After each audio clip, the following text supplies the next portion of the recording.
I don't know if folks saw that in Georgia, there was a SWAT team that raided a house. The report is there was someone in the house who called 911, said they were being held against their will. The police showed up, and there is one young man who was, I believe, 20 years old, 19 years old, young African-American man is dead. We don't know how he died. We don't know the cause of death. There are some reports saying that he died of a self-inflicted gunshot wound. There are other reports that say the police killed him, and there are yet other reports that say, that someone else killed him. We don't know what happened, and there's an ongoing investigation about it. Now, we don't know what happened, okay? But we do know that this house was being used by a very controversial black communist organization called Black Hammer.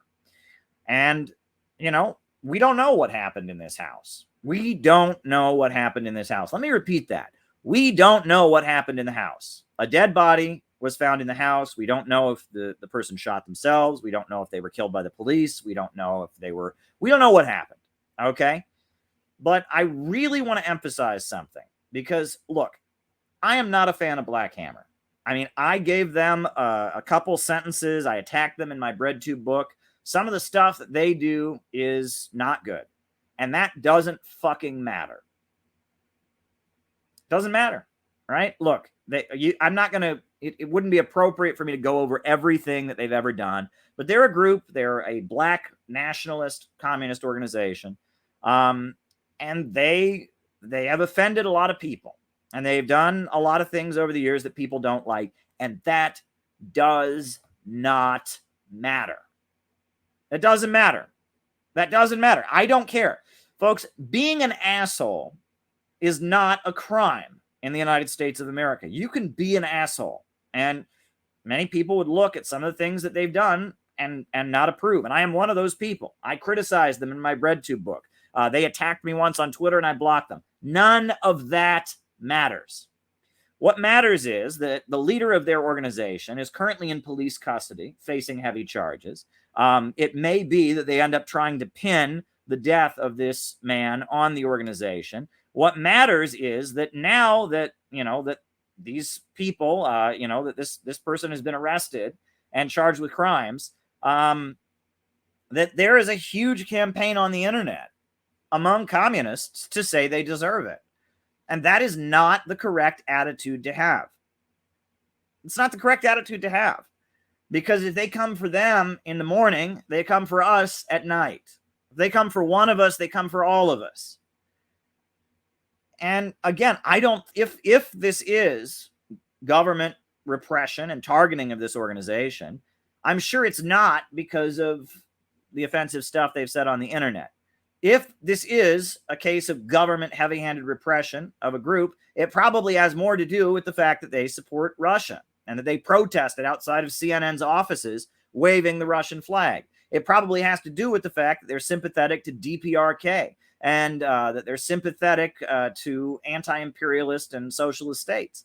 And they're not fans of me. I'll tell you that much. They've blocked me. They hate me. They don't like me. They've tweeted negative things at me. I don't care, because everybody who is now using this opportunity to call them a cult, to call them anti-Semitic, to call them fascist, to accuse them of crimes, what you're doing is you are setting up an atmosphere where it will be easy for some kind of frame up to go down.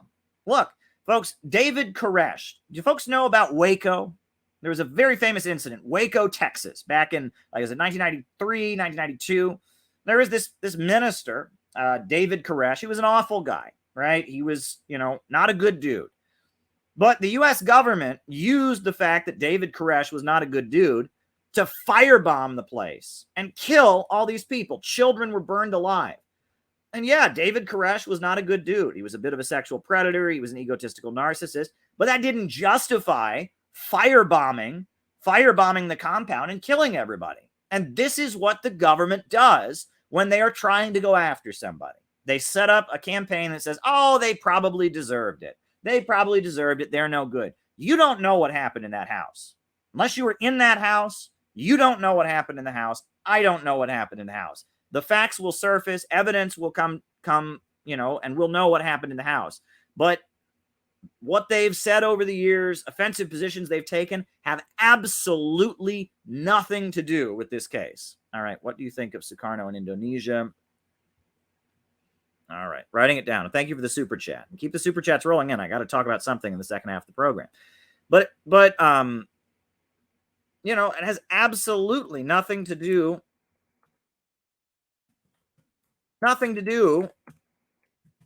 with the case.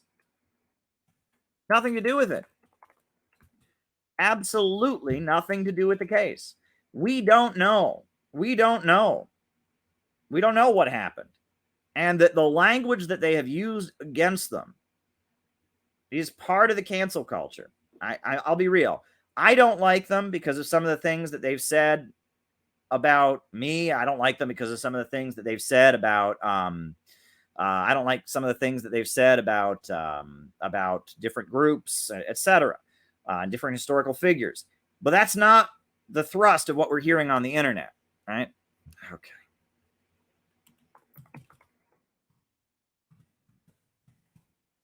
That is not the thrust of what we're hearing on the internet. Wrote it down, by the way. Wrote it down.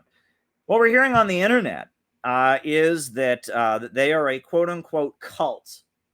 All right? We're hearing that they're a cult. Well, it's not a crime to be a cult. The Jehovah's Witnesses knock on my door all the time. They're a cult. The Mormons knock on my door all the time. They're definitely a cult. Joseph Smith had multiple wives and found golden plates. And, they're definitely a cult. Not a crime to be a cult. And furthermore, the allegation against them is they're tankies, right? They say they're tankies. They support Russia. And they had a protest at CNN's headquarters, waving Russian flags. That's how much they support Russia. And yeah, all right. Red Dean of Canterbury.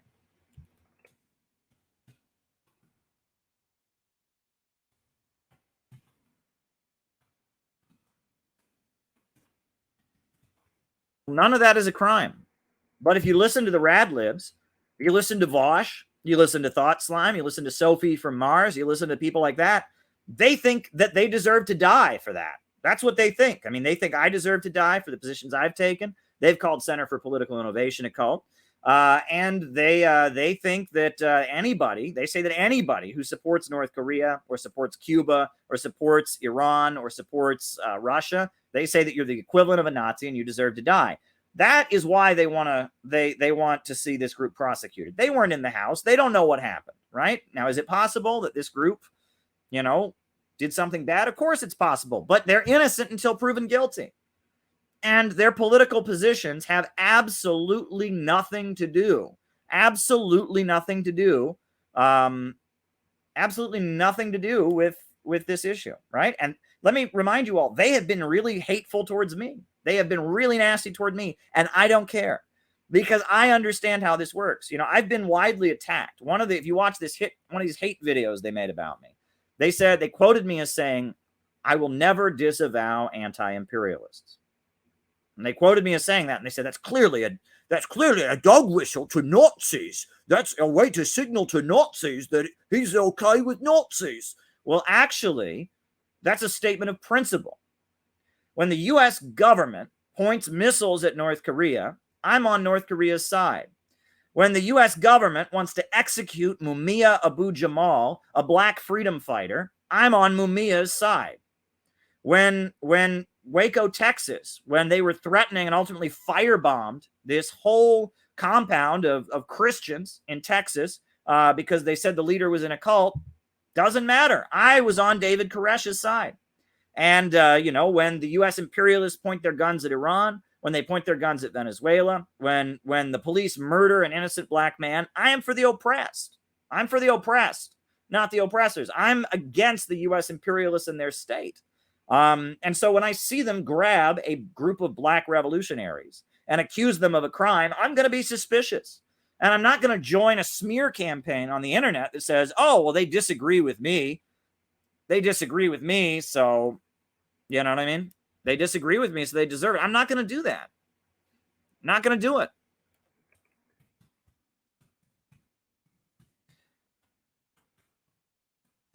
Not going to do it. And folks, if they end up charging them with murder, if they end up trying to frame them up and say they killed this guy, or if it turns out they actually did, we don't know the facts. We don't know what happened. We should wait for the facts, not let the media tell us what happened, not trust mainstream media. We should do our own investigations. But if they try to frame them up for killing this guy, or if they actually did kill this guy, or whatever, they're going to use it against all anti-imperialists. They're going to say that anybody who supports Russia is a crazy extremist like Black Hammer. They are going to say anybody who is sympathetic to North Korea is a crazy extremist like Black Hammer. They are going to say that anybody, that's what they're going to do. And so they will use this against all of us. And that's why it is really important that even though we don't like Black Hammer, we reject their racial separatist line. We support their right to have, their Black separatist organization. We support the right of Black people to choose to separate or integrate for themselves. But we want an organization of Black and white workers together. And even though we reject some of the hateful things they've said about different groups, we reject that. We know that's not why the U.S. government's coming for them. And now is not the time to criticize them. Now is the time to point out that they're innocent until proven guilty. Now is the time to point out that we don't know how this individual died. We don't know what happened. We don't know what happened, right? Thank you, Tyler. Wow. Great statement, Tyler. And absolutely. And, the whole country's changing. We're all waking up. But at times like this, we have to make clear we don't know. We don't know what actually happened. We don't know what happened in that house in Georgia. And that now is not the time to join a campaign that will ultimately be used against all of us. I really hope that that no one gets hurt. I hope that I hope that this case is not as bad as it might look. I don't know that they're innocent. They could be guilty. I'm not ruling that out. It's possible. It's very possible that this group did something reprehensible. And, obviously I don't defend any reprehensible behavior, but it's important for us not to help them be, help set the case for political repression that may not be deserved. That's what I'm saying. And that is really, really important. And this is a nuanced position to take, right? This is a very, very nuanced and careful position to take. We don't want to, here Jessica says it reminds her of the MOVE bombing. 1985 in Philadelphia, there was a religious group called the MOVE organization, a Black revolutionary organization led by a guy named John Africa. And, their beliefs were pretty off the wall and wacky. They protested against the zoos. They didn't believe in eating meat. They were kind of a weird anarcho-vegan Black liberation group. Everyone in the group changed their last name to Africa. But the government of Philadelphia firebombed them, right? Just like in Waco a few years later, they firebombed them and murdered these Black revolutionaries, firebombed their home, killed them. And again, did they do that because they were weird and they didn't eat meat? Did they do that because they protested the zoo? Did they do that because they didn't collect their garbage? They didn't pick up their garbage in the neighborhood? Of course not. They did it because they were a group of Black revolutionaries. They were a group of Black revolutionaries who had armed themselves and were practicing armed self-defense in an urban center called Philadelphia. And the state was threatened by them. And the U.S. imperialists and the U.S. imperialist state, it often will go after groups that haven't done anything wrong. Look, they put the National Board of the Communist Party in federal prison in 1948. 12 of the leaders of the Communist Party went to federal prison. And what did they send them to federal prison for? They said they were conspiring to teach an ideology that might lead one to the conclusion that the violent overthrow of the U.S. government was necessary. So they never charged them for preaching the violent overthrow of the government because they didn't do that. They preached a peaceful transition to socialism. They didn't even charge them with preaching an ideology that would lead one to that conclusion. They charged them with conspiring to teach an ideology that might lead to violence. That's what they charged them with. And for that, they sent them to prison for 8 years, 8-year prison sentences, just for selling books by Lenin, and, forming a political party. They had a 1945 convention. They reestablished the Communist Party. It had dissolved during World War II to become the Communist Political Association. And they threw them in prison. Right now, many people have criticism of the Communist Party. They think the Communist Party was too reformist or this or that, but doesn't matter, right? They obviously threw them in jail because they were a revolutionary anti-imperialist organization. It had nothing to do with the law. It wasn't about right or wrong. It was about trying to silence dissent. There are loads of black revolutionaries who've been framed up over the years. Many black revolutionaries over the years have been charged with trying to bomb something when it was clearly all just made up by the police. Read all about cointelpro, folks. Read about cointelpro and the FBI counterintelligence program. All kinds of groups got targeted in different ways.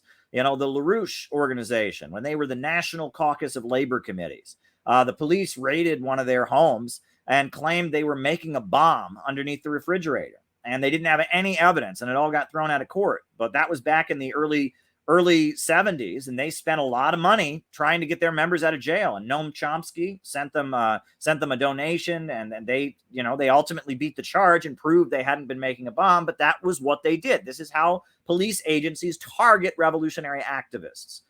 They tend to target revolutionary activists by just making stuff up, and it gets thrown out in court in a lot of cases. But then they have to spend loads of money on lawyers, and it's a way of shutting down dissident organizations. Look, there was a revolutionary named Geronimo Pratt. You can read about Geronimo Pratt. Google Geronimo Pratt. He was a leader of the Black Panthers. He was a leader of the Black Panther Party in California, and they arrested him for a murder. And at his trial, at his defense, he had a very coherent argument. He said, I am a trained marksman by the U.S. military. I've won awards for my sharpshooting, but even I cannot hit a target 200 miles away. When these murders took place, I was at a meeting of the Black Panther Party 200 miles away. And they said, do you have any proof that you were at this meeting of the Black Panther Party? He said, yes, I do. The FBI had bugged the meeting. They have proof I was there because they surveilled me at the meeting. And so the court subpoenaed the FBI. And what did the FBI do? They said, oh, we lost the records. Can't find it. And so he was convicted. And for years, he sat in prison for a murder that he didn't commit. And then in the 90s, the FBI suddenly found the papers that proved that he was at this meeting and didn't conduct the murders. So Geronimo Pratt, a black revolutionary activist, sat in prison for years for a murder that the FBI knew he didn't commit. And when it was time for the FBI to show up to show their paperwork, they just couldn't find it, and he went to prison. Right? Yeah, you can beat the rap, but you can't beat the ride. Exactly.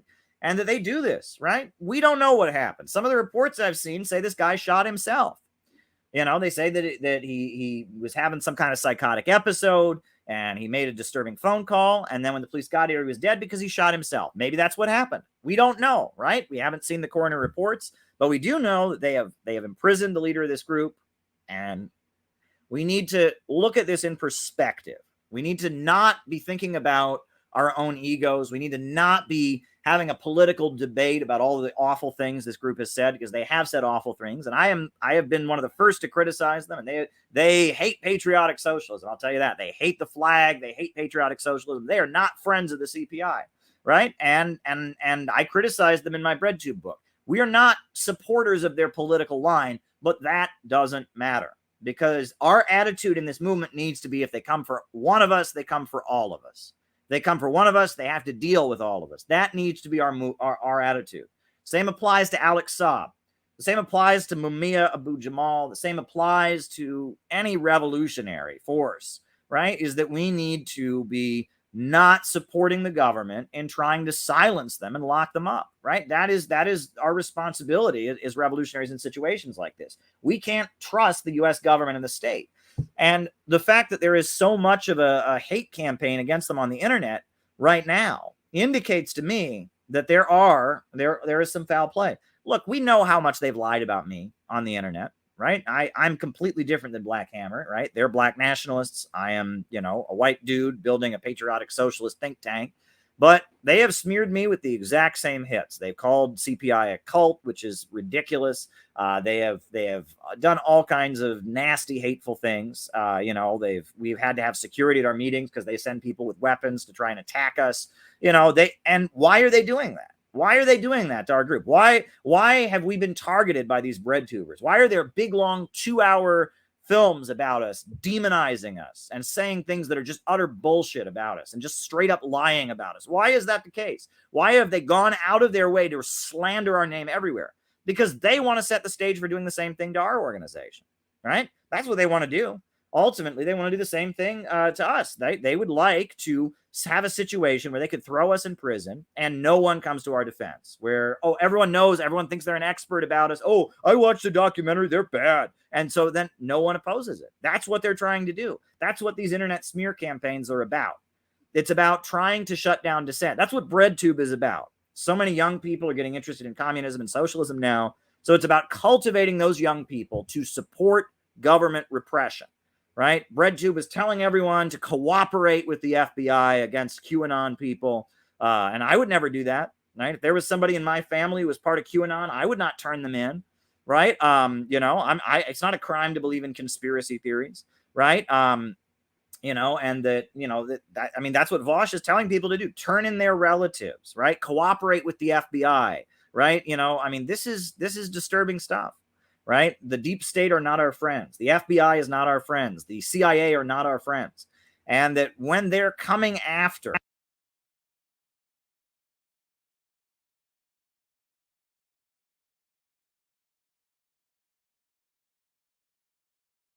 imperialist forces, no matter what our differences are with them, that is not the time for us to lay out our great criticism of the group, right?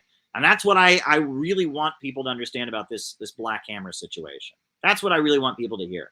And it's not easy to do. And I've had a lot of people say to me, come on, Caleb, come on. No, don't choose this hill to die on. Don't choose this hill to die on, Caleb. It's not about picking the hill to die on. It's not about agreeing with them. It's about making clear that, I'm sorry, but what's this?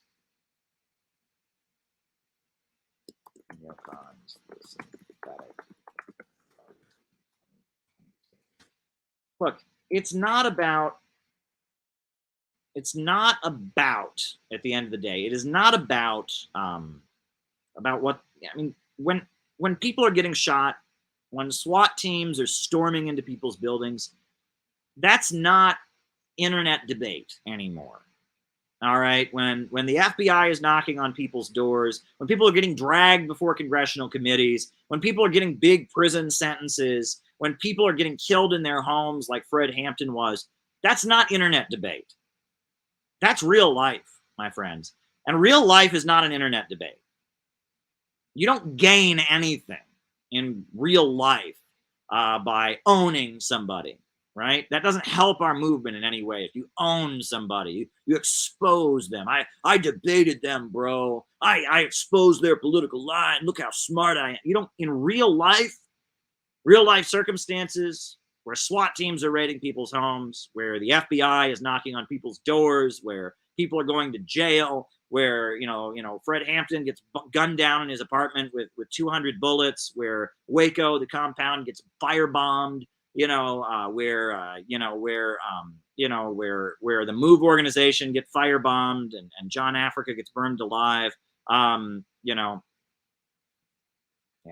exactly. I'm writing this down. This is real life, folks. This is real life.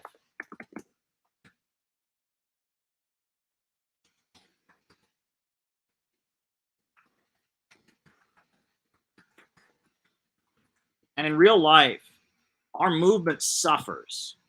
Our movement suffers when they do this to anybody. And I also, folks, I have rambled on here about Steve Hassan and how much I don't like Steve Hassan. And I was thinking about this today because Steve Hassan, right? Steve Hassan, the big cult expert who's on CNN, wants us all to be deprogrammed from the cult of Trump.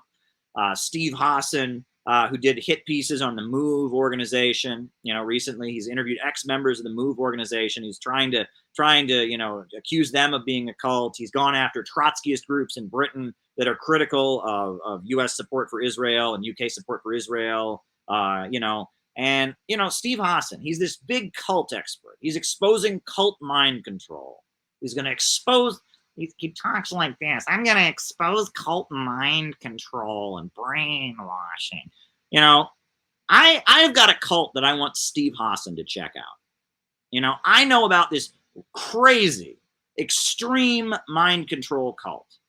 And when you join it, for 8 weeks, they take you to a place where they don't let you sleep, and they control what food you eat, and they pump you full of ideology, and they exercise you to the point that you're so tired you can't think, and they brainwash you to think that one country is superior to all countries in the world.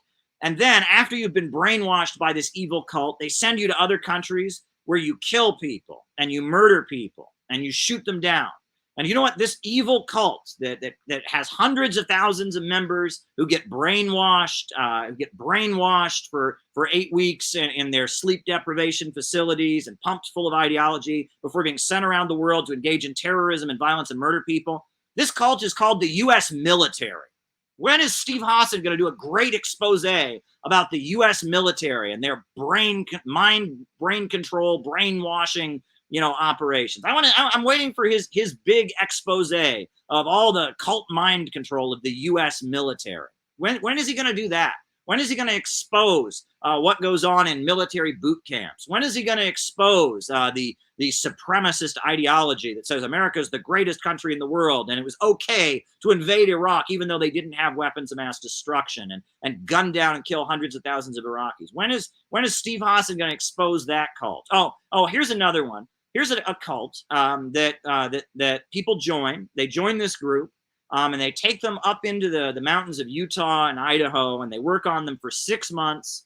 And they tell them that they're on a special mission to rid the world of communism, and that they should have loyalty to this cult, and that you know, they take them up in the mountains and they brainwash them and they send them out, and then this group goes and violates the civil liberties of Americans, and they spy on Americans, and they break the law, and they infiltrate leftist organizations, and they arrange for groups to be suppressed. What's this cult called? What's this evil cult? What's this evil cult that brainwashes its members as part of its training, and then sends them to violate the constitutional rights of the American people? Well, that cult is called the FBI. And don't tell me the FBI is not a cult. They worshipped J. Edgar Hoover at one point, and their training is very much a brainwashing operation. So when is Steve Hassan going to expose the evil cult called the FBI? I'm waiting for him to expose them. You know, this guy, he claims he was victimized by the Unification Church, this right-wing group from Korea. But it's really interesting because he admits that the Unification Church was set up by the CIA. That's what he admits. He admits that the CIA set up the Unification Church, this group that brainwashed him, that he was victimized by. But it's funny because I never hear him going against the American government. He says that China is a political cult. He says Russia is a political cult. And he goes on the mainstream networks of CNN and MSNBC as an expert. And they bring him on there. And he bashes Russia and he bashes China, basically working for the same government that supposedly victimized him. So, you know, I mean, Steve Hassan and all this cult stuff needs to just be gotten rid of. I'm at the point I don't want to hear anyone tell me about cults anymore until they tell me that the U.S. military is a cult. You know, that people need to be deprogrammed from.